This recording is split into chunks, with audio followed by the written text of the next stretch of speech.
అందరికీ నమస్కారం.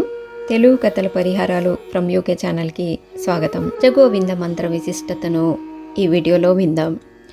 బ్రహ్మవర్చస్సుతో వెలుగుతున్న ఓ యువ సన్యాసి గంగా నదిలో స్నానం ముగించుకొని కాశీలోని ఓ వీధిలో నడిచి వెళ్తున్నాడు. ఓ ఇంటి ముందు వచ్చేసరికి అరుగు మీద కూర్చున్న వృద్ధుడైన ఓ పండితుడు వేద వ్యాకరణం పదే పదే వల్లివేస్తున్న దృశ్యం కనిపించింది. వడివడిగా అడుగులేసుకుంటూ వెళ్తున్న సన్యాసి ఒక్క క్షణం అక్కడే ఆగాడు. ఆ పండితుణ్ణి చూశాడు. వయసు మీద పడుతున్న ఛాయ స్పష్టంగా కనిపిస్తుంది. సన్యాసి వచ్చి తన ఇంటి ముందు ఆగిన విషయం కూడా అతడు గమనించలేదు. తనకు ప్రపంచమే పట్టనట్లుగా ఇంకా వేద వ్యాకరణం వల్లిస్తూనే ఉన్నాడు. చిరునవ్వు ఆ సన్యాసి పెదవులపై తనకిసలాడింది. క్షణకాలం కళ్ళు మూసుకున్నాడు. బహుశా తన దైవాన్ని తలుచుకున్నాడేమో.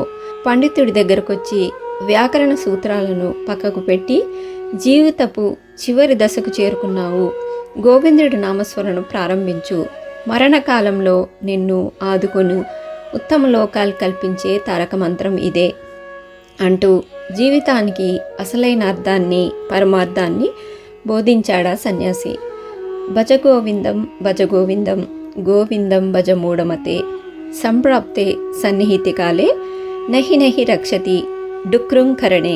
అలా 34 శ్లోకాలు ఉన్న భజగోవింద మంత్రం చెబుతూ ఆ శ్లోకాల్లోనే మొత్తం జీవన సారాంశాన్ని నిక్షిప్తం చేసి మానవాళికి మహోన్నత దశ నిర్దేశించాడు.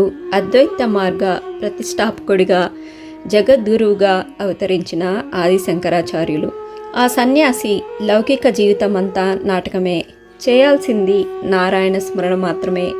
ఆదిశంకర్లో భజగోవింద స్తోత్రంలో మూఢమతి సంబోధించింది కేవలం పండితుని మాత్రమే కాదు, మొత్తం సమాజానికి.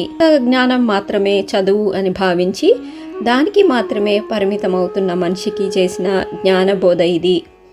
పుస్తక పఠనం మాత్రమే చదువు అని భావించి చదవటం కాదు, కేవలం అక్షర జ్ఞానం సరిపోదు.